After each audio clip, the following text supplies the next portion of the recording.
जगात महिलांमध्ये हृदयविकाराचे प्रमाण झपाट्याने वाढत आहे। पूर्वी पुरुषांच्या तुलनेत महिलांना हृदयविकाराचे प्रमाण कमी होते, पण हल्ली महिलांमध्ये हृदयविकाराचे प्रमाण जे आहे ते मोठ्या प्रमाणात वाढले आहे।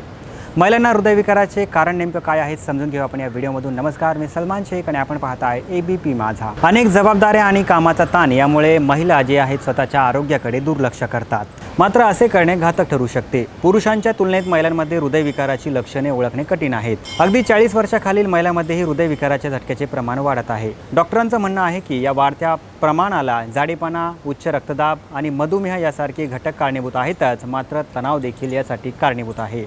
तर काही लोक खूप जास्त व्यायाम करतात, तर काही जण अजिबात व्यायाम करत नाहीत। त्यात लोकांचा स्क्रीन टाइम वाढलाय, त्यामुळे दैनंदिन जीवन विस्कळीत होत आहे। झोप न लागणे हा देखील एक धोकादायक घटक आहे। आता आपण हृदयविकाराची लक्षणे नेमका कोणती आहेत ते आपण समजून घेऊया।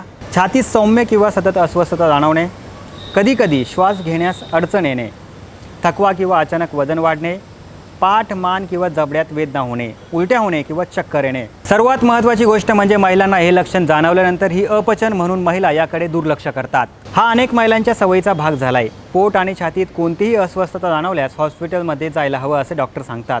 तणाव, झोपेची कमतरता, धूम्रपान, अनियंत्रित उच्च रक्तदाब यामुळे हृदयविकाराचे प्रमाण वाढतात। प्रक्रिया केलेले अन्न, रात्री उशिरापर्यंत काम, जास्त स्क्रीन टाईम आणि अनियंत्रित व्यायाम पद्धती यावर ताण निर्माण होऊ शकतो। बैठी जीवनशैली आणि दीर्घकाळ मानसिक ताण हृदयाची लय विस्कळीत करतात आणि सूज वाढवतात, त्यामुळे हृदय कमकुवत होते आणि अचानक हृदयविकाराच्या मृत्यूचा धोका वाढतो। डॉक्टर सांगतात की हृदयविकाराचा झटका येण्यापूर्वी महिलांना भोवळसारखे लक्षणं जाणवतात। विश्रांती घेताना किंवा काम करताना अचानक घाम येणे, छातीत अस्वस्थता किंवा दाटणे आणि हृदय धडधडणे ही देखील याची लक्षणे असू शकतात।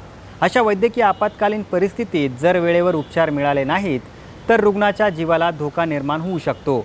त्यामुळे आपण सर्वांनी आपल्या तब्येतीची काळजी घेणे गरजेचे आहे। तुम्हाला हा व्हिडिओ कसा वाटला आम्हाला नक्की कळवा आणि जास्तीत जास्त महिलांपर्यंत हा व्हिडिओ शेअर करा आणि पाहत रहा एबीपी माझा। एबीपी माझा, उघडा डोळे बघा नीट।